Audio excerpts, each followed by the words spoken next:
right, race fans, Brian Aho here, and the one and only Bert Lehman. Bert, how you doing over there in eastern Wisconsin? Doing all right. We're recording this on Tuesday night, and it's like 30 degrees outside, thundering and lightning. We're supposed to get rain, ice, snow, everything that all the seasons bring. You're swearing. This is a kid-friendly show. You ain't supposed to say rain, snow. That is fucking terrible. Okay. Well, we're supposed to get 1 to 2 inches of rain here, so we're supposed to get snow here. So yeah, we don't like precipitation unless it's overnight, because let's face it, Bert, some racetracks they could use the water overnight, right? But not during race time. So episode number 122, of course, brought to you by Dirt Track Supply over in Watertown, South Dakota, home of the Aero chassis. If you need parts, if you need stuff worked on, fabricated, you need a new chassis, tires are coming, knock on wood, soon, right? If you need that stuff, get a hold of Ron, get a hold of Trevor. Bert, I'm not sure if you know this, but Trevor's down in Bristol right now running the open mods, and actually got a heat win here tonight. The feature hasn't started yet as we're doing the show, but Trevor Anderson already in victory lane over in Bristol in the heat race. So good to see that. And you know what? Let's start with this. Let's start with some local stuff, okay? And I'm going to be honest with you. I'm going to give a donkey award on this one, but I want your take first. So a couple weeks back, the Wissota Late Model Challenge Series, they decided, you know what? There's a conflict here. Okay, new interim executive director Rod Lindquist recognized the problem. And was it going to affect a ton of car count? Not probably a ton, but a few for sure, including Jeffrey Massengill, who runs some open stuff that followed the Challenge Series last year. But they moved their opening weekend a week back to get off of the $50,000 to win Dairyland Showdown at Mississippi Thunder. Well, everybody's like, hey, that's great. They did that. That's awesome. They even went as far as looking at all the schedules, and they said, hey, there's no conflict. We'll move it back. Not a big deal. Hats off to Wissota. A couple days ago, a press release comes out from the Red Cedar Speedway and from Dirt Kings on the Tom Stiding. And Tom Stiding was a legendary racer in this area for sure. So it's great that his family wants to kick in, but they're doing a Dirt King show, and they literally scheduled it on the opening night of the Structural Buildings Wissota Late Model Challenge Series, which Bert pays $5,000 to win and $500 to start the feature at the I-94 Sure Step Speedway. Oh, give me your thoughts on this deal. Well, when I originally saw the press release, my first reaction, I didn't know about the scheduling over the top of the Wissota Challenge Series when I first saw the press release. But when I first saw the press release, the first thing that came to my mind is, why would they have a memorial race for a Western driver for a Dirt King sanctioned race? That kind of surprised me a little bit. That driver did race in eastern Wisconsin quite often, though, back in the day. Here's a little bit of trivia you can use on some of your friends in the future. But Tom Stiding actually finished in a tie because they couldn't determine who the winner was, because they crossed the finish line at virtually the same time. He was in a tie at Seymour Speedway. I can't remember what year it was, but him and MJ McBride crossed the finish line. This was before I knew MJ, so I wasn't there, but they crossed the finish line at virtually the same time, and it was determined a tie. I actually have a picture somewhere. I'll have to, after the show, I'll have to see if I can find it quick, where both of them are by their cars holding checkered flags after the race. I think they should have made him go like overtime and go a couple more laps, because I am so absolutely against any competitive competition of any kind ending in a tie, right? So go overtime, but that's a unique deal. You don't really see that. Mm-hmm. I don't know if I've ever seen that where they actually called it a tie. But so Tom Stiding and MJ McBride tied at Seymour for a late model win. That's kind of cool. Mm-hmm. So, but now back to the subject that we were talking about. Yeah, I mean, I wish they would not have scheduled over the top of the WISSOTA Challenge Series, you know, especially the first one. And you know, especially 5,000 to win for that Challenge Series race. Now, correct me if I'm wrong. Red Cedar Speedway does not have late models the weekend of the Dairyland. Is that correct? I believe that's correct. Okay. Not 100% sure. I'd have to look. So see, me looking at it that way is like, okay, they gave up 1 week of late model racing because of the Dairyland.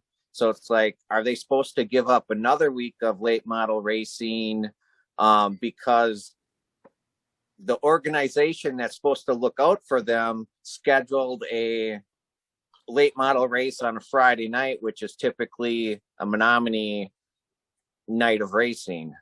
And I will say no, they shouldn't give up a night of racing. They can still run late models, right? But don't have a special. I mean, there's all kinds of weeks to have a special, right? Because if they were just having I don't know what they pay on a regular night. I'm going to assume maybe $1,000 to win. If they're just having a regular show, that'll give the drivers a choice. Do we want to stay and race local and run for $1,000, or do we want to go follow the Challenge Series? Well, now the drivers are looking at it going, what is it? I think it's 3,007. Is that what it is to win? Something like that. Yeah. Just 7, of course, for Tom Steiding. So they're looking at it going, well, it's $3,000 at home to win. I don't know what the rest of the pay looks like, or $5,000 to win traveling across the entire state of Minnesota. So that throws a whole curveball in it. I don't think they should have had to take a night off of late models, but there's plenty of opportunities to schedule that special event on a different night. Mm-hmm. No, I mean, I see both sides of it. I mean, and when I saw the press release too, I mean, like I said, that was before I knew of the scheduling over the top. But, you know, I thought, well, this is very interesting because I think this is the first time ever that Dirt Kings is at a WISSOTA track. Well, other than they've been at Jim Falls, but Jim Falls didn't have late models, WISSOTA late models on a weekly basis. Not a regular late model track for sure. Right. They didn't have one at Rice Lake, right? Rice Lake's always been Challenge Series. Correct. Stuff. Correct. Yeah, so that would be, well, I guess SK kind of. Well, yeah. At least long enough till the lights went out, right? Well, and see, they were supposed to race at SK this summer, but that's off the schedule now. So I imagine they were looking for a replacement for that race. And, you know, it's this one, I guess. So my take on it is this. I'm going to give a donkey award. I'm going to give out a pair of them because I don't know who's responsible for this. But the Red Cedar Speedway and the Dirt Kings, you both get one, okay? Because this scheduling on top of everybody frosts my ass. It's ridiculous. I don't get it. I don't understand it. And their defense is, well, I mean, not many people follow the Challenge Series anyway. Well, last I checked, Red Cedar Speedway has a WISSOTA Late Model Challenge Series show. The Mater Memorial is a Challenge Series event. So why you're essentially cutting your own throat, right? Because on one hand, you're saying, well, not many people follow the series anyway, but then you schedule one? Well, that don't make much sense, right? There's plenty of time over the next 2 months to just look at it and say, hey, let's fit it in right here. But I just don't get it. I don't know who's responsible for it. I really don't. I mean, I don't know all the details, but you just look at stuff like that, and it's like WISSOTA gets a black eye all the time, right? And quite honestly, I've thrown haymakers at WISSOTA quite a bit on this show. I have. But the fact is, they go out of their way. They did not have to get out, they didn't have to change their date to get off the Dairyland Showdown. They didn't have to. Probably would have only affected a few cars, but they looked at it and they said, really, that's not too far away. That we let's just do this right. Let's get off to the right start. And they try to do something good. They look at the schedule. There was no conflict at the time. The Dirt King schedule's been out for over a month already. It's like, What do they think? It absolutely bothers me. And I actually called Rod Lindquist, the interim director of WSOTA, and I said, what is your thoughts on this? You can tell the guy's probably a lot smarter than I am, Bert, because very politically correct. Okay. He flat out said, look, it is what it is. We can't focus on that. He goes, we're going to focus on making the best series we can. We got a lot of things that we want to do to improve the series, improve WSOTA racing overall. And he just completely deflected all the negative and didn't get into like, well, I wish they would have did that. And I was impressed by that because he very easily could have ranted about like being mad about it, but he did not. He says, we're going to focus on making this series good is what we're going to do. And he goes, I'll be honest with you, weather could play a factor anyway. How do we know that week Menominee don't get a bunch of rain or Fergus? And I mean, there might not even be a conflict, right? But the fact of the matter is they're trying their best to make it work for everybody. They want to make it good. And let's face it, 5,000 to win, 500 to start. That's got to be the best Challenge Series payout for a one-night event ever, as far as depth all the way through the field. I think I'm pretty sure the Mater was probably pretty close to that, but other than that, them would be the two best ones. So it sounds like there's a lot of drivers that he's talked to that plan to follow the series this year. I hope so, because quite honestly, it's been terrible the last few years with just very, very few cars following it, really not a lot of interest. So it just sucks, right, as a fan of racing, to see somebody that's passionate about making it better, growing it, and the first thing he's got to deal with is a track that's having one of these races schedule another special on top of the opener. It makes no sense to me. But we'll move on. And I mean, I agree with everything that you said. And I mean, that's the surprising thing is the fact that Red Cedar has a WSOTA Challenge Series race and they're scheduling against the Challenge Series race. So, right. I'm not quite sure how that all came, how that all fell into place that they decided to do that. And, I don't know. There's a lot of variables that go into scheduling. Scheduling is a difficult thing, but I mean, promoters, series directors, track promoters, just please do me a favor and do racing a favor, right? Everybody that's a promoter is a promoter because they love racing. I think. I'm pretty sure that's true. If that's the case, why not work together to try to make racing better for everybody? Well, and that was my initial reaction when I saw the press release was that, because I've been saying this on the show for probably since we started shortly after, that I would love to see a co-sanction race between Dirt Kings and WSOTA, and co-sanction one on the western part of the state, co-sanction one on the eastern part of the state, try to get some of the western guys to travel out east because normally they don't. But now with what just happened, I don't necessarily see some cooperation taking place in the future. No, I mean that definitely wasn't a step in the right direction. Right. That's for sure. Right. And I think before you see a co-sanction type of deal, I think WSOTA has to change their rules, right, to make it more like the Dirt Kings were. And they tried it once and they didn't try it long enough. And I still think as a race fan and somebody that's been involved with racing for a long time, that's a possible deal. Take the tri-state package, the Dirt Kings, the WSOTA package, figure out how to make it work so they're all the same. So then you can have, on your end of the world, you can have a Dirt Kings WSOTA Challenge Series co-sanction deal. On the opposite end, South Dakota, right, where, of course, you got Dakota State Fair Speedway out in Huron. They're actually having 2 tri-state races this year. Sounds like there was a little conflict there with the former WSOTA executive director. That's why that happened. And then you look at Aberdeen, Brown County, Miller. They have Challenge Series races. Well, I mean, it would be a perfect blend to have the tri-state and Challenge Series, co-sanction in that deal. But I guess we one step at a time, right? First of all, we got to not be trying to cut each other's throats.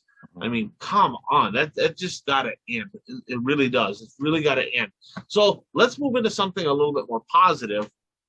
We talked about it last week, the One to Go Show challenge that I have for all of you race car drivers out there, okay? Help us help you, right? Because we all want the sport to grow, but marketing, promoting, let's just say it doesn't happen most places throughout the country, at least not like it should, in my opinion. So racers, okay, put your cars in car shows, right? Go to the local car show. I know I'm gonna tip of the cap here to Jeff Woods. He's a race car driver, a modified guy. His kid races, and they put on a car show every single year, Bert, for the Hibbing Raceway in Virginia, and it's been happening for a long time. So something like that, super cool, right? But post that stuff on social media. Get them car shows. Get your cars over to the schools. Get your cars to your sponsors. Get the kids involved. Get people around your stuff, and post that stuff all over social media. Tag us in it. We want to see it. And Marty Blizzard, a fan of the show, he actually posted today, Bert, on Facebook. He says, I have a challenge. He goes, if we can get 2 people to post that, to just go ahead and go post it on there somewhere that we did it, he is going to, and he's actually involved there with Oakley Schwantes Racing, runs a go-kart sponsored by Blue Line Bruce, right? I mean, come on. So he's got to be our favorite guy to watch, right? We have to keep a little bit of an eye on this kid this summer. Sounds like he's pretty excited about racing, Bert. But that whole group combined, they said, if we can get a couple people to do that, we'll give some free passes out to fans to go to the Tomahawk Speedway in Wisconsin. So I thought that was pretty cool. He's like, I don't need the free passes, but I'll pay it forward and I'll give those free passes to somebody else. So racers, get your stuff out there, promote, get involved with some of that stuff, tag us in it, send us pictures, send us the stories. We love seeing that kind of stuff. I'll be honest with you, I did a little bit of it early in my career, but then as I got racing 4 or 5 nights a week, that kind of went to the wayside because I had to work on the car. Excuses are excuses, but let's face it, we're in a time right now, Bert, in my opinion, where this is needed more than ever. And if people can do it, it's just going to be good for the whole racing community. Anything going on in your neck of the woods for car shows, stuff like that? I know Menominee, Red Cedar Speedway, they just had their car show, bunch of cars in there, but anything going on in your neck of the woods for that? No, I mean, there's one in the middle of March in Clintonville. Okay. But other than that one, there's really no car shows that I'm aware of in this neck of the wood. Yeah. I mean, this is probably at least 10 years ago, but Shawano Speedway used to have cars on display at one of the malls in Green Bay. But from what I heard, it was, I mean, it was nice, but the cars had to be ready to be put in the mall at X amount of time, and you only had so long to get them ready. And, you know, is that mall still open? Yeah. It is? Okay. Yes. Okay. Bay Park Square Mall in Green Bay, which is probably a half a mile from Lambeau Field. Oh, so kind of in the slump. I gotcha. I remember, as a kid, I loved those mall car shows. I loved them. Hibbing, which they had the Iron Gate Mall in Hibbing, Minnesota, it's just non-functional. I think there's only like 3 things in the entire mall now. But I remember as a kid, malls, and we don't need to get into this whole off-topic conversation, malls used to be the place to go, right? Oh, yeah. There was a lot of stuff going on. They had all the food and movie theaters and arcades, and they had, I mean, like, hey, let's go to the mall. Let's go to the mall. And now we live in frickin' Wisconsin, Minnesota, Illinois. We live up in the north. To the life of me, I don't understand why malls aren't popular, because it's warmer inside than walking from the car to the mall, but that's neither here nor there. But I remember for years, Bert, them mall car shows, they were awesome. You know, I had my car in it. My dad had his car in it. Several drivers from Hibbing had their cars in the mall car show. That used to be such a big deal. People look forward to that every single year. And it's a tradition that I think is probably hurting racing, honestly, that it doesn't happen, because so many people went to the mall before that when they saw them car shows, That was great marketing. Hey, let's get out to the track. Let's get there. And that kind of stuff just does not happen anymore. So I think that we just gotta figure out a new niche to make stuff like that. I think the mall car shows kind of disappeared when Facebook came along. They did, but I think malls disappeared when there is that also. So like what came first, the chicken or the egg, right? So I mean, in our area, I think the only real mall in, I don't know, kind of like northern Minnesota at all would be Duluth. I mean, there's a few around, but they're just not popping like they used to be. You got all these strip malls now, and you got like all these stores have individual buildings now instead of all being tied in with a mall. So that whole thing is just different, and it's changed a lot as far as there's not malls, there is the internet, there's all that, but you just got to figure out what it is. Where are people going? Let's get race cars there and get people involved, and I think that's what it's going to take. So let's go to a blast from the past, brought to you by Impact Health Sharing. So if you're self-employed, you're a farmer, if you pay for your own health care, chances are you're probably paying too much. I've been able to cut people's premiums in half, some saving over $1,000 a month for their family. Go to any doctor you want. I can't promise you nothing, but I can promise you this. I can get you a quick quote, and reach out to me and shoot me a message on Facebook, shoot me a text, shoot me a call, whatever you want to do. I can get you a quote. I can get you some information. And if I can help you keep some money in your pocket, that might help you get to a few more races. So help me help you. So Bert, number 122, honestly, I can't think of a 122. I couldn't. I'm sure there is one. If somebody has one out there, go ahead and post it in the comments, post a picture, post a story. I got several 22s, but I'm going to start with you. Who do you have for number 22? I have a couple of 22s from eastern Wisconsin. The first is Jeff Teschke. He is from Bondwell, which is like 10 minutes from Shawano. And he raced late models at Shawano Speedway in the early 1990s.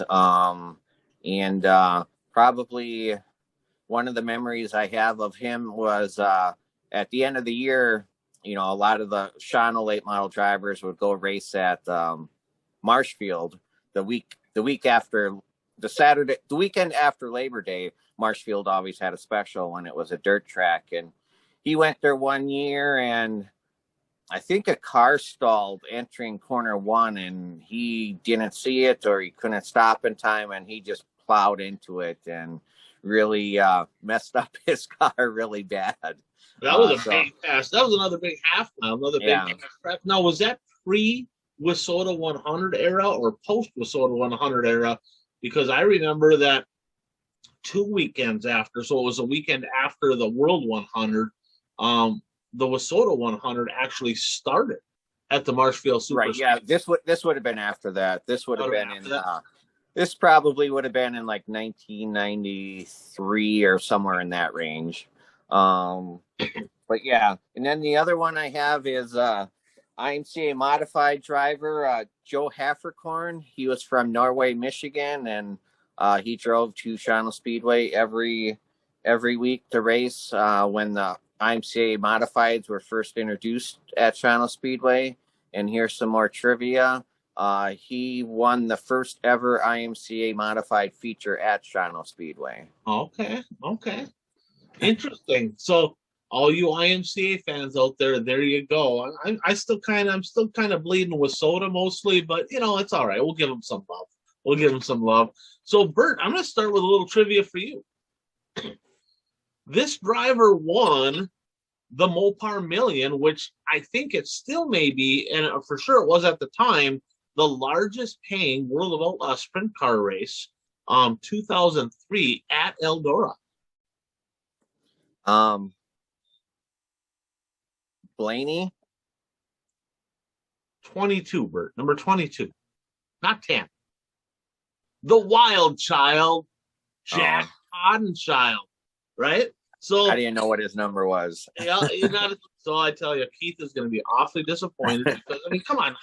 You got Buggy Bobby out there. Sheldon Hoddenchild is second-generation driver. Jack Hoddenchild, of course, last year, remember he ran for Rico in kind of the farewell tour, like the last dance. I think he got upside down twice in that deal, running for Rico. But he won a bunch of races in his day. And let's face it, I mean, when you're in that era, you're racing against Steve Kinzer, right? And Sammy Swindell. So it was limited how many times he got to victory lane. But interesting to me that he had the biggest win, not Steve Kinzer. He had the biggest win for $200,000 to win at the Mopar Million. So Jack Hoddenchild in 22. Now, when I think 22, I think back, I'm looking at this list here, Bert, the word legacy comes to mind. Like the vast majority of most of the people here that I'm talking about have left a legacy in dirt racing. So the first one, and thinking back as a kid when modified first started, he ran 6 cylinders and he ran street stocks too, but Don Kopp. This guy was phenomenal. I mean, he won a pile of races from Brule, Wisconsin. His kid races now, Brandon Kopp on National Rookie of the Year in the Wissota Modifieds last year. Talented driver. He had a pile of wins. I'm looking forward to him having another great season. But I said, what's something interesting about Don Kopp, right? Because he's like, I mean, the guy's won a ton of races, especially up locally. But his first win was in a 6-cylinder at the Iron River Speedway, which the track isn't even open. I think they have some demos there. And I remember going there as a kid with my dad, Bert, and our last name's Aho, right? And the announcer's like, Rudy, so Rudy in number 17, and he wouldn't even say his name. He's like, that's Rudy. And like, he's like, I don't know what to say. I don't know how to say it. I feel like I'm swearing. And that was at the Iron River Speedway. But Don Kopp, I tell you what, there's a guy right there, won a ton of races, had a parts truck forever. He's ran every class. He's ran late models. He's ran super stocks, modifieds, you name it. And the thing is, he's that guy, Bert, that everything he got in, he won in, right? So he was one of them rare talents that could jump in any class and go out there and compete at a high level. His kid is a student of the game, looking forward to see his career path grow. Now, another person I have in this name right here, I don't want to say Eastern Wisconsin because it's not, but Central Wisconsin. I mean, this family, as far as Wissota drivers, is probably the closest core group of people to your area in this town, Phillips, Wisconsin. My goodness. Yeah, who do you got? Spacek.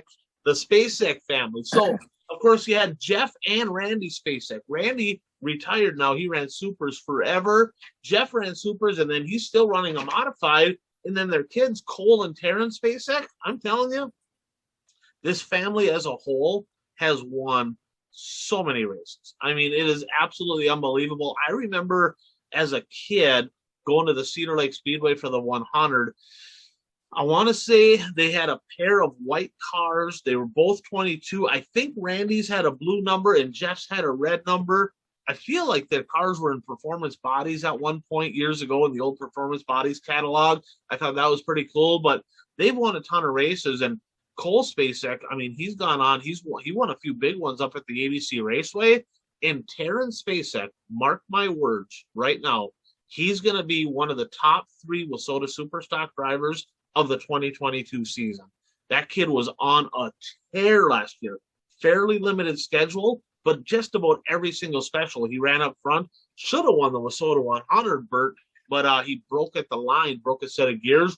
But Jeff and Randy Spacek been doing it for a long time at a high level, leaving a legacy, second-generation drivers just like Don Kopp. Another one here, in this family here is somebody that I've known for a long time. Jeff knows this guy too. JB Storts, the 22 JB, no longer racing, ran a super stock, ran a modified. Both of his brothers raced, Slade Storts and Thad. Thad actually built my engines for a couple years in the super stocks. So JB Storts, I used to be very good friends with the family. And then another guy, here's one for you. Late model driver, Bert, Cedar Lake Speedway. Okay. Father-son duo. They both ran late models. They both ran modifieds. Dad, actually, I don't think the kid ran a winged car, but he probably did. I can't remember. But Dad for sure had a winged modified. And they're from right by the Cedar Lake Speedway. I'll give you a clue. The kid's number is number 2. Remember Mike Nutzman? Oh, yeah. Yeah, Mike Nutzman, number 2. His dad, Chuck Nutzman, was number 22. And I didn't know his dad raced. Yeah, there you go. So a little trivia. I stumped Bert. I feel accomplished today. More than once. But Chuck Nutzman and Mike Nutzman, fixtures down at the Cedar Lake Speedway for many, many years. Of course, legacy again, father, son, both racing. And I'm going to jump up to Hibbing now, up to the Hibbing area, starting with number 22.5. I had no idea this car even existed. Didn't even know about it. But Jimmy Kittner, which the late Bobo Kittner, that would have been his uncle. For all you northern Minnesota fans, you all remember Bobo. But Jimmy Kittner ran number 22.5. Don't know much about him. I just thought it was interesting. But Todd Kittner ran number 22. We call him Orv. And his kid, again, legacy, Tyler Kittner, he had a pile of wins last year, 3 track championships at the tracks he raced at. I don't know if he got 5th. I think he got 5th in the Wissota National Standings for the Midwest Mod, just kind of shut her down at the end of the year. But legacy, so Todd Kittner, I remember him, Bert, right?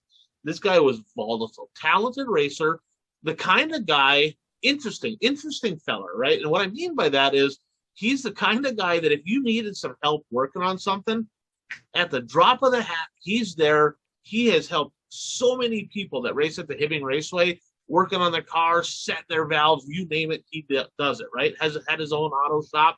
I think he still does. And on the flip side of that, he had a very short fuse, okay? And one of my memories, and he's probably going to be pissed for me bringing this up, but one of my memories is he got black flagged for something at the Hibbing Raceway. And I remember, I feel like he got black flagged and pulled off on the hook, and he sat out the window flipping off the entire grandstands as they pulled his car off the track because they were all cheering, like, because he was so volatile that it was, you know, you either liked him or you hated him, and he was that guy. And he was very short fuse still to this day. When somebody gets into Tyler, he's probably going to get in your face and scream and yell. A couple of years ago, Bert, at the Grand Rapids Speedway banquet, we were giving away the Sportsman of the Year award. And I called him up there, and I'm like, you don't really get this. I gave him the book, How to Win Friends and Influence People. So Todd Kittner, a great legacy in the Kittner family. And the last one I have here, and this one is pretty cool. So we have all known that racing up at Thunder Bay was big for many years, the old Riverview Raceway, right? Well, this gentleman here, Richard Schutte, he ran number 22. I know he ran diamonds. I think he ran late models as well. I don't know a lot about his racing history, but I've seen a lot of pictures on 100 years of history at the Riverview Raceway. I think that's the group on Facebook. But this gentleman here was the visionary behind the new racetrack that is opening up this season. They kind of had their opener, I guess, a special last year, but they're opening up for weekly racing. And it was going to originally be Dairy Queen International Speedway.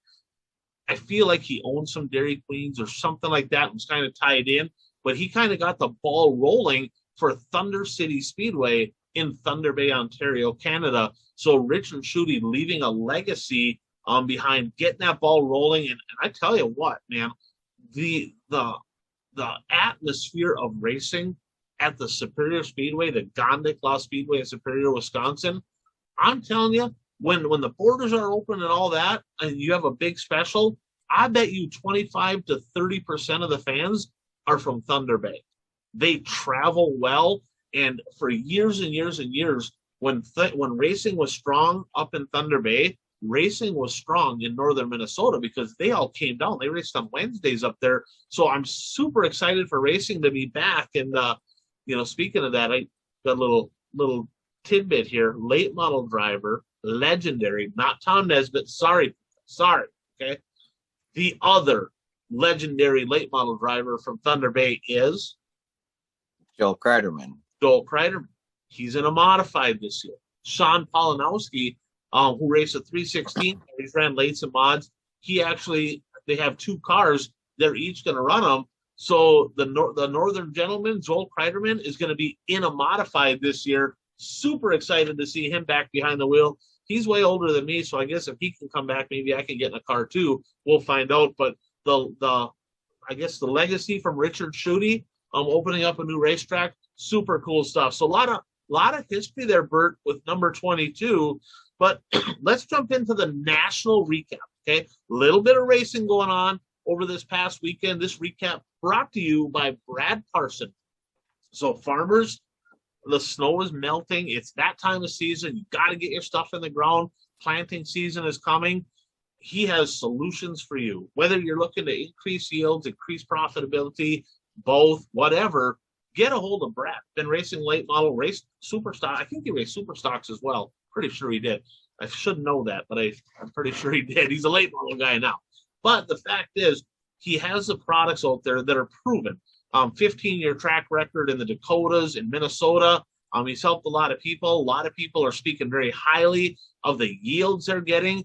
You know, like I said last week, you don't need to maybe plant the whole field with his stuff, but give his stuff a try. Pick out a certain portion of it, test it. If it works for you, see if he can help you out. But Brad Parson can give you some great solutions for your for the egg industry. Get a hold of him. But this weekend, Bert, a few big races, and I would say probably the biggest race, or maybe depends on who you're talking to, Bristol Dirt Nationals. It started last week. It's going on again this week. What is your take? Of course, Tuesday, Wednesday, Thursday, they had all kind of the secondary classes. And then Friday, Saturday, they had the 50 grand to win. Late model features both nights, and they ran the support classes ran their main events. What stuck out to you from Bristol? Well, one thing that stuck out to me was it just didn't seem to have the same pizzazz that it had last year. And we've talked about this the last couple of shows. Some of that is just, last year was the first year that they did it. So, it had a lot of buzz leading into it. A lot less cars than there were last year. Well, they've spread it out over 2 weeks now rather than cramming everything into 1 week. So there were less divisions, but I mean, even the divisions that were racing there's I think last week the highest car count was what, 40 something, low 40s, something like that. And crate late models, which there was a ton of them last year. There was like 8 602s last week, and I think 7 or 8 604s this week. So actually, as we're recording this, the compacts have 84 cars there. I mean, that's right. That's the division that's out there in force. But watching it, there were less drivers from my area, so I didn't necessarily have the same interest, I guess, as I did last year, because it's always more fun to watch a race if you know people who are in the race. Right. And there weren't as many local drivers from my area racing there, but there were some there, and they performed very well down there. So I mean, that was good to see. And on the late model front, they had what was it, mid 30s, 37 or something like that. Late models, cars than Cherokee, which surprised me. That really surprised me. And I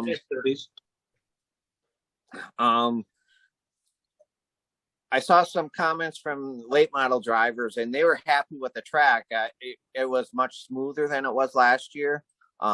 We didn't see. Apparently, they trimmed down the dirtles a little bit. They did. We didn't see any cars go flying around because of the dirtles.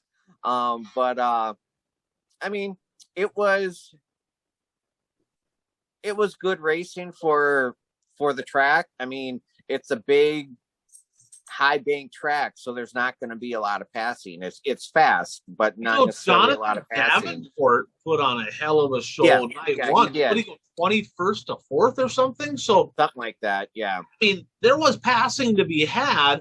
I mean, but it's a big half mile. Things get spread out, kind of bottom dominant. But yeah, you're right. I mean, I think it was okay. I wouldn't say it was great. I wouldn't say it was horrible. I would say it was okay. Some of the support classes, during the week, the Midwest mods and the stock cars, they had a couple decent races. I mean, it did seem like they tried to get more of a cushion than they had last year. But the thing is that, the track is just so fast that if you try the high side, you're just driving so much more distance that it just doesn't. When it is good is when you can go up, hit the cushion, and then in the middle of the corner, drive down. I was just going to say that the bottom coming off, there's so much banking holding them that they basically, you're on the pump, and the car's just stuck to the racetrack. So probably they need to go with, my opinion, hindsight is 2020, but kind of arc the bank a little bit, so that the bottom right now is so incredibly fast. And I think it's the same banking all the way up. It's hard to take a track and make it into something extremely racy when you put clay on it for a couple weeks. And it was good to see Black Sunshine with a runner-up finish. Yeah, Team Zero, in fact, on the second night, finished 1, 2, possibly third. Depends who you're talking to, right? You got Fergie, who back-to-back years for wins for Fergie at Bristol, 50 grand this year. That was pretty nice. He's pretty happy with that. Bloomquist ran well the whole race. Ricky Weiss, he lost a spot on the restart, on both restarts actually, he actually lost a spot before the restart in lap traffic. I think Earl Pearson Jr. broke, and then there was a lap car, and he had nowhere to go. He had to check up on the brakes, and that's how Fergie got by him for the lead. I honestly think if that didn't happen, Ricky Weiss wins that race, because I don't know that either one of them two were going to pass him if the race stays green. And if he was out front on the Delaware double file, I think Ricky kind of had that race in hand. Kind of showed some good speed both nights, qualified well, started right up front. So maybe a little sign of life for the 7 car, which is a sniper, but according to Bloomquist, it's not a sniper. I'm not really sure.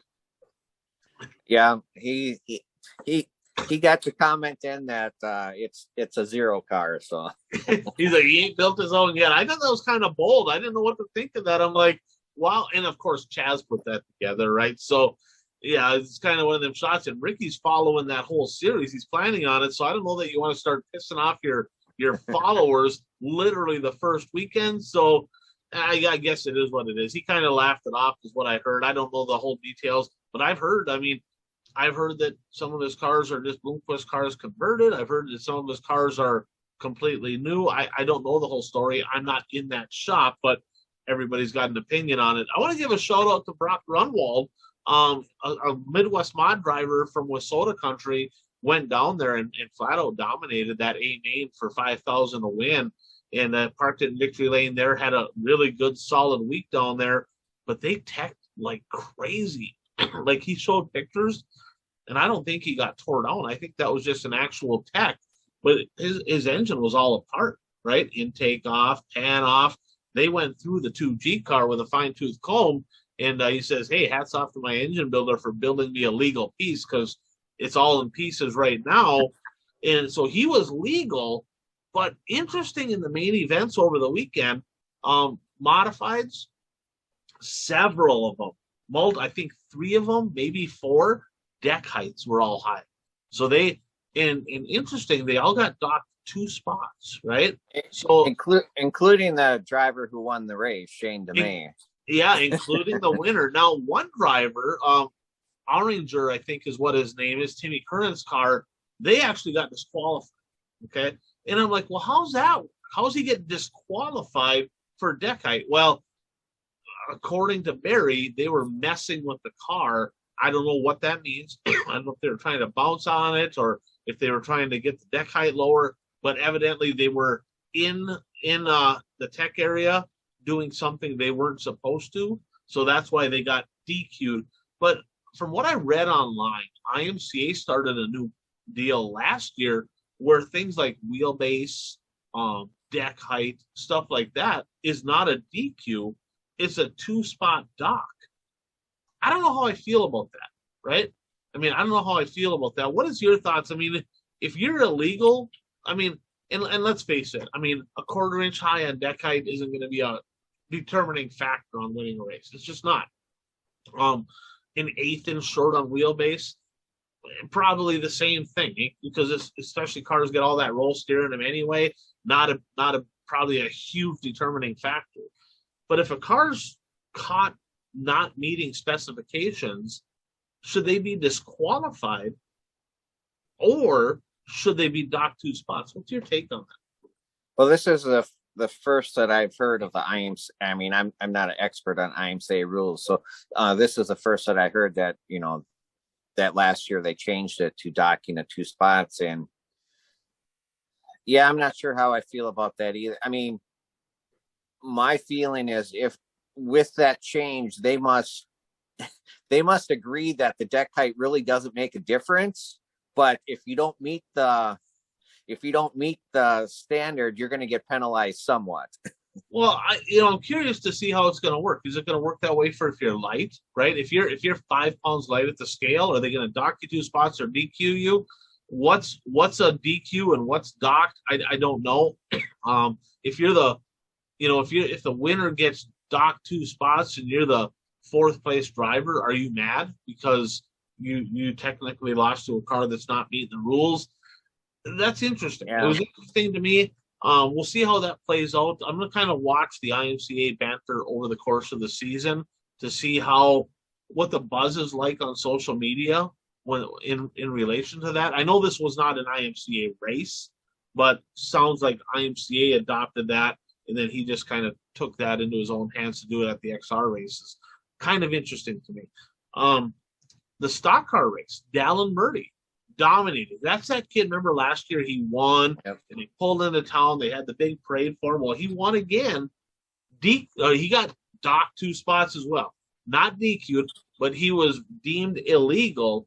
And so if you're looking at his car, and I'll post a picture here for people to see, but on the rear downs on the roll cage, the ones that come off the back of the cage down through the rear deck tin, he actually had 2 pieces of plastic zip tied, kind of look like rudders.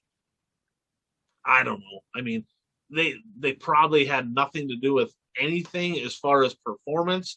Just in my opinion, maybe, I don't know. I haven't had the car in a wind tunnel, but he got docked for it. So I'm gonna finish this statement. Then I'm gonna have you weigh in.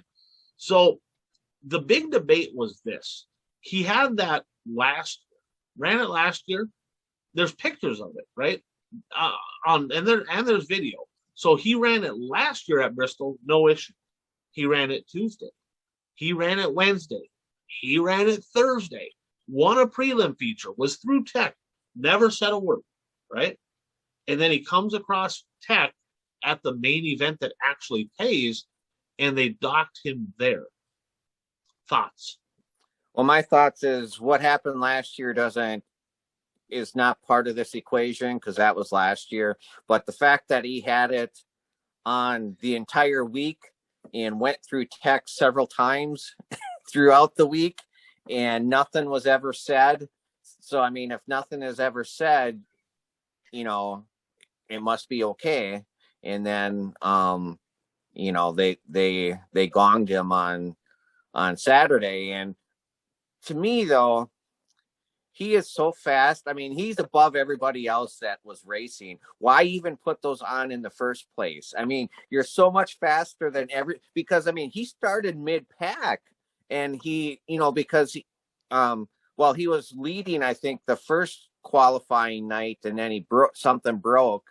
And, but then he had to start back a little bit in the main feature, but, and his dad also races, and his dad must have told the people ahead of time that, if his son gets out front, it's over. He's just so much faster than, he's just got a lot of talent, and, car must be set up well, and he has the fins, and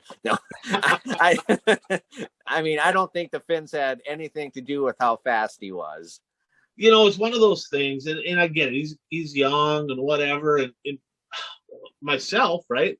For whatever reason, we just thought it was cool, superstitious. Maybe we had zip ties on them rear downs, just 2 of them, that were yellow, and we're like, that make you fast. That was just kind of in our head. Hey, gotta have them, make you fast. Period.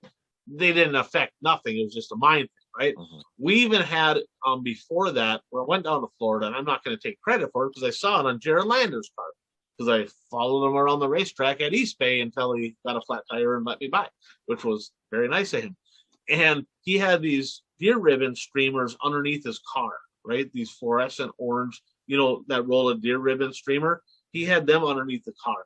And I'm like, that's kind of cool, and because people are kind of looking at that, and, you got to be paying attention to the right thing. And I just thought it was cool. So I figured out, what the hell, we're going to do that too.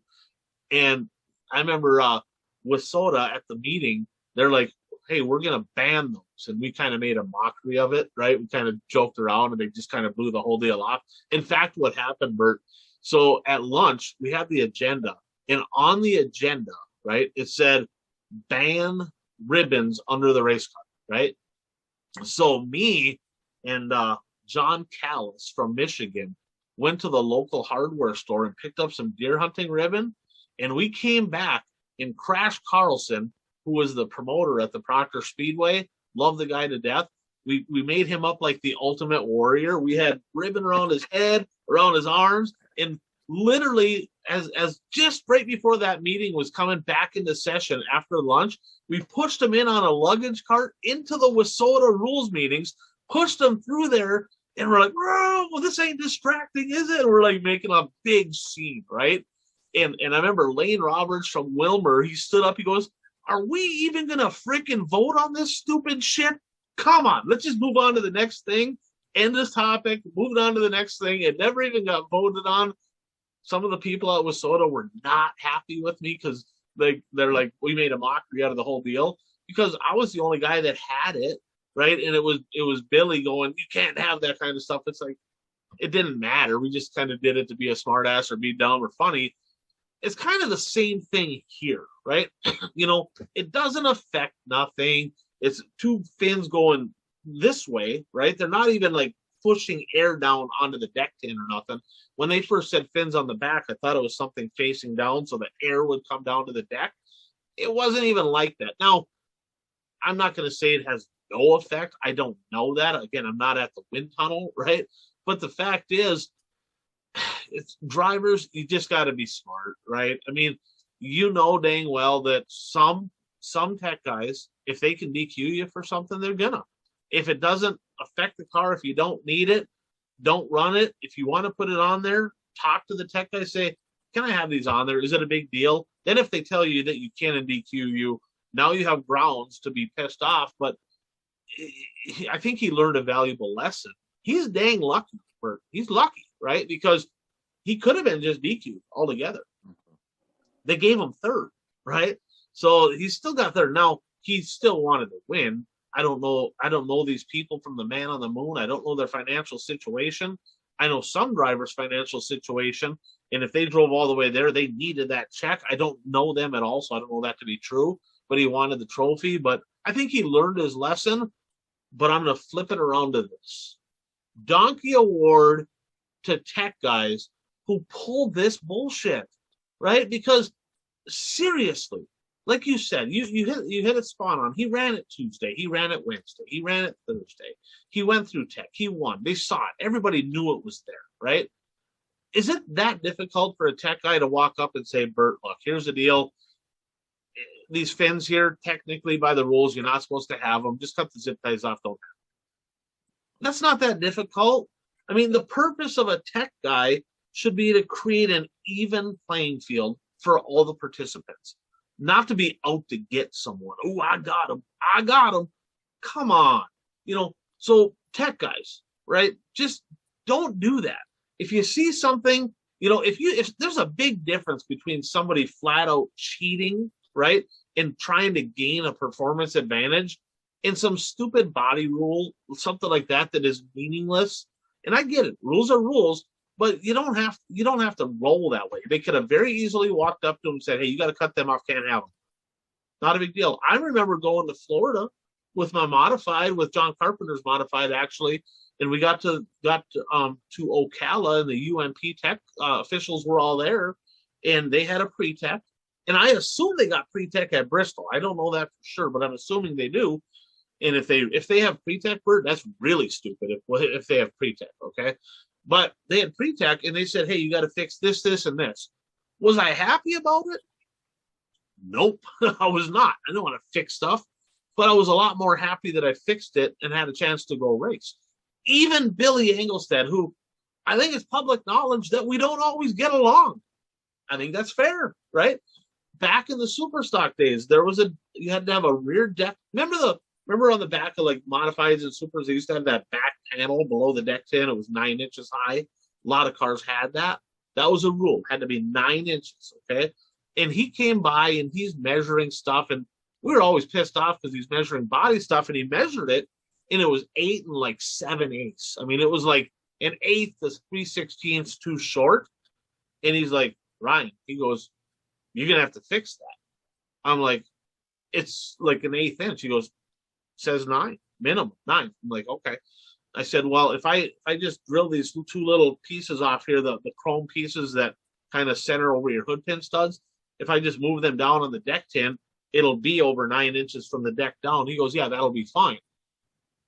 I was a little mad about it, but again, he came up to me beforehand and said, "That's got to be fixed. Fix it so that way I don't have to DQ you."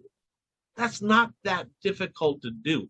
So what they did at Bristol, in my opinion, is horse shit. I think that was absolutely terrible how they handled that situation with Dallin Murdy, and again, he learned his lesson. So anything else on Bristol there, Bert, before we jump on to the next track here? Hey, yeah, Chris Madden. Huh? How about Chris Madden leading World of Outlaw points? Opts out, goes to Bristol. Did it pay? It was the right decision, at least so far. Yeah, night number 1 winner, 50 grand. That'll more than pay for what he's going to lose out on points for sure. But what else sticks out over at Bristol to you? I just need to give a shout out to some of the local drivers from my area who went down there. Like I said, there was less of them this year, but the ones who did go down there, they found some success.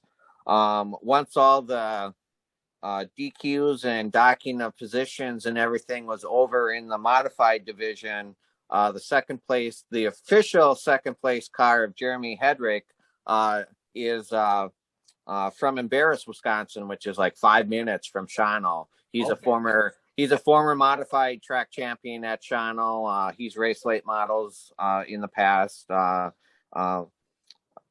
He's number 19, so we talked about him a couple of shows ago. But yeah, he officially got second. I mean, he crossed the finish line in 5th, but he got paid for second once everything was said and done. And then and then also multi time track champion at Channel Speedway, Marcus Yari. I believe he finished 8th or so in the modified. Don't quote me on the position he finished in. It was 7th or 8th, somewhere in that range. And in the IMCA stock car division, Dan Machonsky, he's won a track championship at Channel Speedway in the IMCA stock car division. He officially finished 7th in the IMCA stock. Well, in the stock car feature, not IMCA, in the stock car feature at Bristol. Yeah, and there's a few guys from our area down there. I'll touch a little bit more on that on next week's show, because there's a few down there this week in the modifieds. Of course, Trevor Anderson, heat winner. I haven't seen anything from the features yet, so hopefully he does well there. But let's jump over to Cherokee. So they had the Rock Galt Memorial World of Outlaw race. Of course, the Thaw Brawl canceled at Davenport. And they had the race down in Cherokee, and I talked about it. That place has been terrible, right? Rubbered up one lane. And quite honestly, it was dusty the first night, but the racing wasn't too bad. The track was considerably better. It did lock down on day 2, just too long of a race. If they would have shortened up the laps to 30, 40 laps, it would have been a lot better, but it rubbered up probably the last 30 laps of that deal. But I was surprised because it was 20 grand to win. I think it was 10 and 20. More cars at Cherokee than Bristol. And Bristol was $2,500 to start, $50,000 to win, and they had more cars at Cherokee. Does that surprise you? It surprised me a little. I think that I mean, I didn't look at a rundown of the entire field, but my guess is that that's the strong regional car count from down in that area that helped make up that car count, which is good though when your local drivers from your region can compete against the national drivers of the Outlaw Series. Well, they competed well, right? I mean, night number 1, downtown Michael Brown parking in Victory Lane. Night number 2, Max Blair, who I wouldn't consider him necessarily a local down there. I don't think, is he? He's not from down there, is he? No, he's from Pennsylvania, isn't he? Yeah, that's what I thought. So, but a couple people that I thought were surprise winners that first night, especially. Let's face it, Brandon Sheppard got screwed on night 2. It just is what it is. Now, I don't remember who picked him down there. I think it was you. So that was good to see.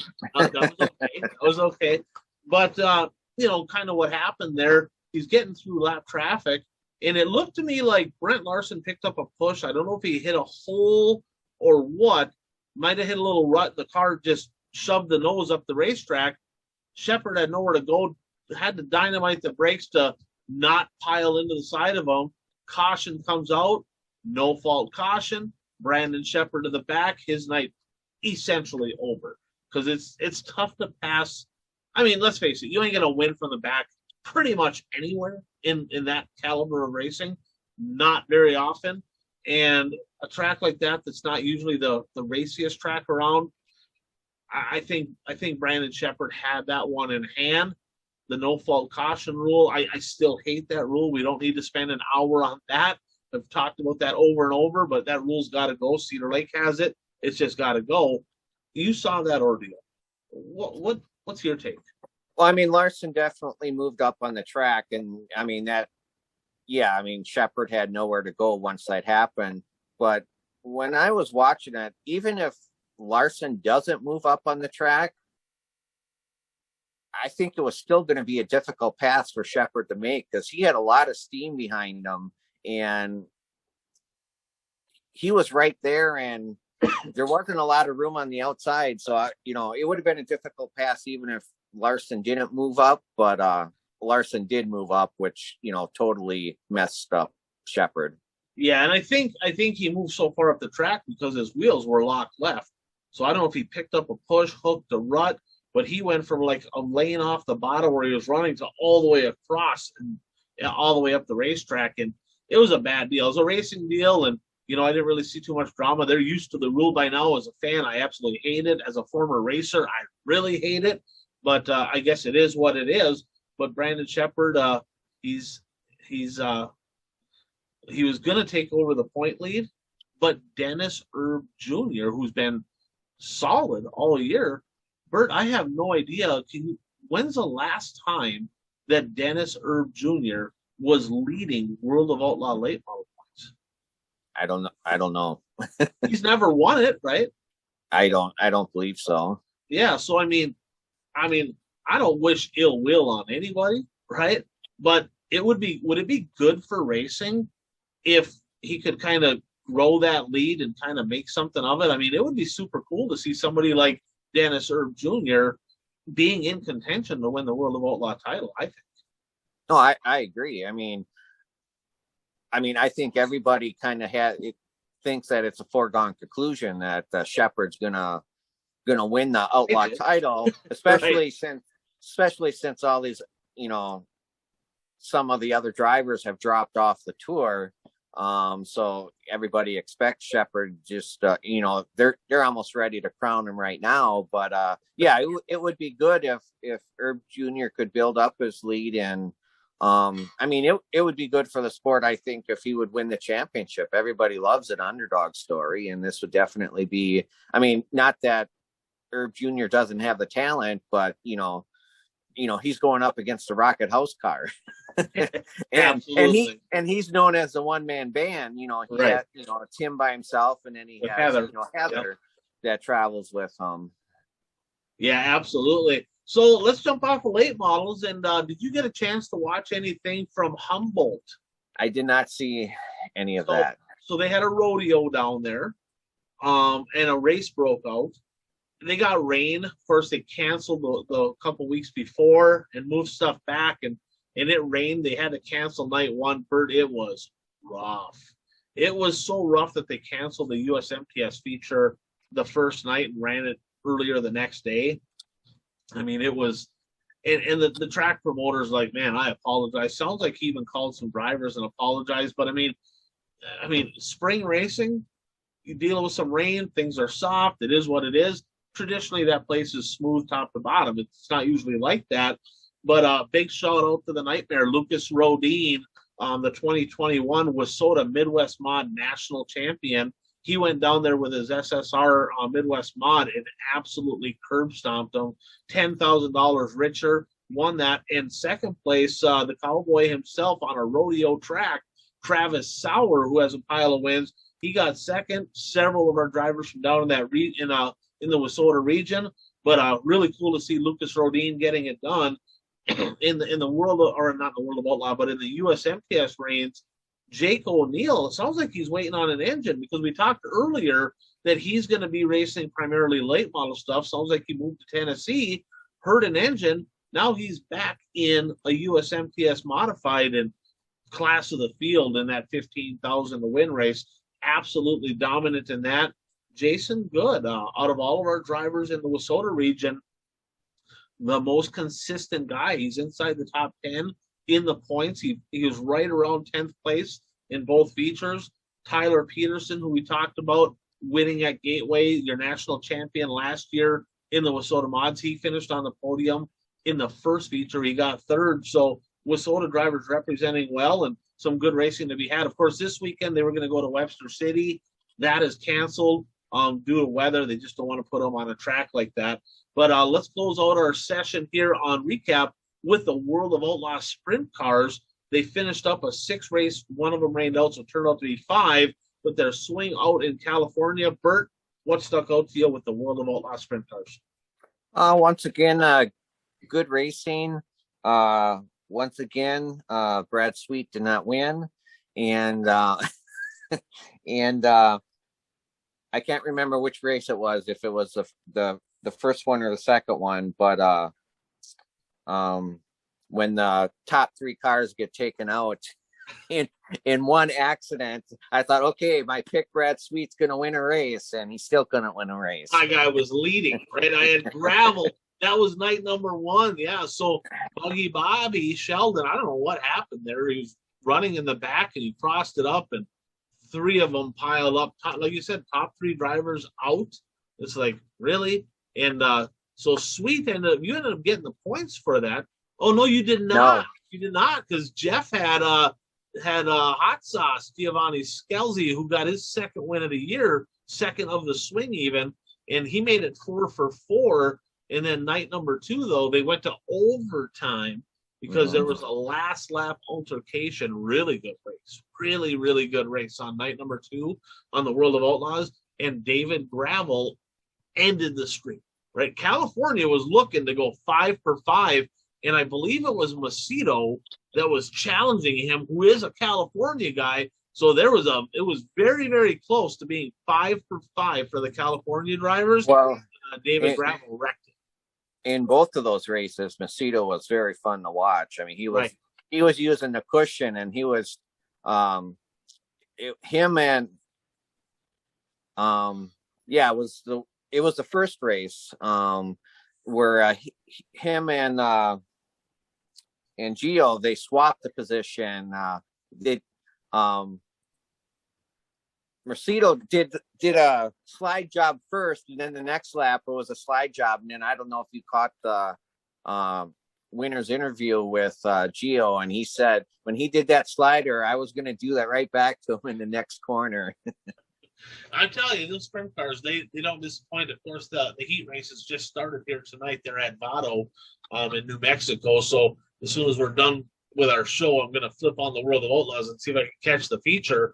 But let's jump into our next segment here. Who's hot and who's not? Brought to you by Blue Line Brews. And let's face it, it's still cold up here. A couple days ago, it was 0, right? So I'm like, kidding me. You got to have coffee. Plus, let's face it, if you get up in the morning, which I don't, if I did, I'd drink a pot of it. but why not drink coffee from a company that supports the people that we support, Blue Line Brews? Proceeds from that a portion of the proceeds goes to families of fallen officers, families of injured officers. Check it all online, bluelinebrews.com. Pick out your favorite blend, give it a try. They have the K-Cups. Just want to thank them for all they do. But who do you have, Bert? Who's hot? Just because we've put him in the not hot list a lot, I'm going to go with Ricky Weiss. He had fast time at Bristol, and I believe a 7th place finish and a 3rd place finish. So fresh off the win right before that. Right, exactly. So I mean, he's running really well right now, and if we're gonna say he's not hot, we got to say, we got to give him his credit when it's due. Team Canada, baby. I tell you what, I'm happy to see that. I want to see Ricky perform. He's one of our guys. I call him our guys because I've been a WISSOTA guy my whole life. And, he's a former WISSOTA national champion multiple times. And great to see him maybe getting the things figured out. He's got the speed. That car was crazy fast at Bristol both nights. And 2 nights to go, he could be a sleeper. He could be a guy to maybe take home one of them 50,000 to win paydays here this coming week. I have Chris Smokey Madden.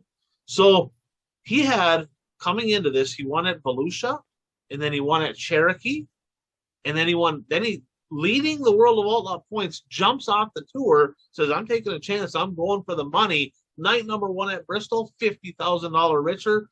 Yeah, he got 12th on night number 2. Not sure what the deal was there. Things happen, but 3 out of the last 4, he parked it in victory lane. Chris Madden looking good in that 44 car. How about who's not? I have to stick with Brad Sweet. He still can't get a win. He'll probably get a win this week because I only picked him in 1 race this week instead of all of them. So that's the deal. If he wins one of those nights that you didn't pick him, I'm gonna Facebook him or try to figure out a way to catch him on Twitter or whatever. And basically, well, it might be my fault. Who knows? I'm gonna go with Devin Moran. I was gonna go with Josh Richards, but he's like so much of a non-factor that it's like painful to even talk about how bad he is right now. But Devin Moran is as good as he was at Speedway. His last 5 races, Bert, a 10th and a 12th, his last 2 at Volusia. Then he did get 2nd over at Atomic, but an 11th and a 9th at Bristol. And quite honestly, if I wouldn't have been looking at my race pass, nobody would even have known he was there. He just was a non-factor the whole time for the most part. Didn't really show much speed. I'm not sure. I was surprised because he was super fast when he went to that track in West Virginia. That huge track, he was fast there. So in my mind, I'm thinking, well, if he's fast on that big 5/8 mile track, he'll be fast at Bristol. Non-factor. He won a race at Bristol last year, didn't he? I think he might have. Yeah, I'm not positive. I think you might be right on that. But a 10th, 12th, 2nd, 11th, and 9th in his last 5, as good as he started, he's starting to cool off quite a bit. So who do you have now? Let's jump off that. We had who's not. Go ahead. Well, still on that subject, how much of a factor do you think it is that he doesn't have all his crew members with him? Well, I mean, Wiley was at Volusia, right? And that's his last 2. And let's face it, the one night at Volusia lockdown rubber, right? That last night or whatever. And then Atomic, his brother was there, but I don't know if his brother was at Bristol or not. I don't know. I don't know. But if that's the case, that could be a story. That could definitely, that's something to keep an eye on. If somebody knows, was Wiley at Bristol, post in the comments because he showed no signs of speed. I'll be interested to see if that 9 car's better this week because it couldn't have really got much worse. I was quite surprised. I picked them both nights. I think I jinxed them. So let's jump into our sure bet of the week. And my lock of the week, Bert, is J. Schmidt Real Estate. So if you're out in South Dakota, if you need real estate transactions on commercial, residential, land, Jay's got over 20 years of experience in business alone, racing family. Of course, the Schmidts have been around racing forever, support those who support us. But my lock of the week, J. Schmidt Real Estate in Watertown, South Dakota. Bert, who's your lock of the week? Superman will win at least one of the features at Bristol this weekend. Superman at Bristol. So this week here, Bert, Illini 100 at Farmer City, and the Illinois late model guys are tough, right? They are stout. And I'm going to say in the second night, not the prelim night, that's 6,000 to win, but night number 2, I'm going to predict 4 of the top 5 are going to be from the Illini state in the feature at Farmer City. So with that said, let's jump on to the last lap, brought to you by Zuli's Race Engines. Frank Zuli, of course, building winning engines for a long time. You look at his Facebook page, it's nonstop victory lane photos and winners from last year. There's going to be a whole lot more this year. There's still time. We've got a little time to get a new engine, get yours rebuilt. And if you're looking a different direction for engines, get a hold of Frank Zuli. He builds good power. If you can't beat him, you might as well join him. So first things first, Bert, did you happen to see, and I didn't have this on our list, but over, I believe around, I don't know if it was around La Crosse or Madison or whatever, that there's a school in Wisconsin that was actually allowing high school students to letter in dirt track racing. You sent me the story. I didn't get a chance to read it yet, but I mean, I think that's a good thing. I mean, actually, there are a lot of high schools that don't even have shop classes anymore. Right. Which is not good for racing that we love. So, I mean, it's good to see a school do something like that.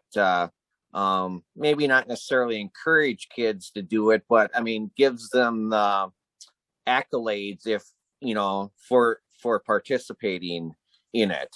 Yeah, and I'll post that article. Somebody shared it, and I'll post it on the One to Go Show Facebook page for people to see. I believe somebody posted it on the 2020 racing page already. In fact, you could probably go there to check it out as well.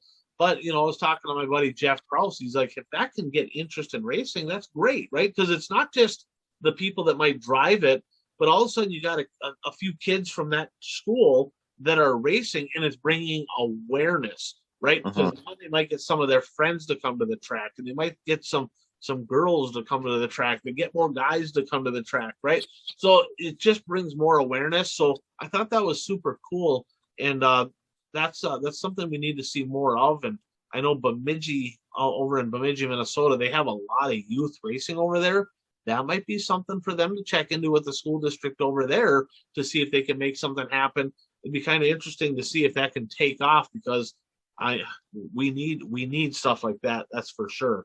So Jim Eliason, we talked about him a couple weeks back on episode number 14, and a former sponsor of mine, the Eliason family, they all own Lakehead Clutch and Brake, tragically lost his life here a couple days back. I think it was health related, but the Eliason family, a huge legacy in the Twin Ports. Of course, Chase Eliason, which is a relative. I'm not sure exactly. I think it's maybe a nephew or something along those lines. Works for Hendricks Motorsports right now on the 5 team. So, hats off to him for his success down there. And thoughts and prayers to the Eliason family and everybody involved with them over in the Twin Ports. Racing in the area, Bert, was supposed to start this weekend. Kind of knew it wouldn't, right? But Cedar Lake Speedway, of course, canceling their opening weekend of racing, and no surprise. And I got to thank them, right? Because they could try to push it in there, probably could even make it happen, but things are just way too expensive for people to be tearing up stuff on tracks that aren't ready. So I really like to see tracks that are starting early. If the weather's not cooperating, just cancel early. And there's enough racing to be had all year long. We don't need to go out and destroy stuff when tracks aren't ready to go. So not just destroying race cars and stuff, but if you try to race on a track too early, and it can take weeks to get the track back into a raceable condition then if you tear it up too bad. Yeah, it'd take cars a long time to get back into raceable condition. Well, that too. Yeah, no, you're exactly right. So our picks here, our picks right now, our standings, a lot of movement because we had a lot of racing. and Bert had been leading, and that's past tense. No longer leading. Our very own late model expert Jeff has jumped into the lead at 31, and Bert, you're at 29. Pook is at 28. I had some good movement, but I was so far behind. I'm still in fourth, right? So I got 25, and our buddy Mike, who watches the show, jumped on. He's at 6. He started late, and he told me, he goes, I'm still going to catch you guys. I'm not scared. So Mike already talking a little smack there. So this week our picks, Bert, we were going to pick, of course, the USMTS race. That already canceled.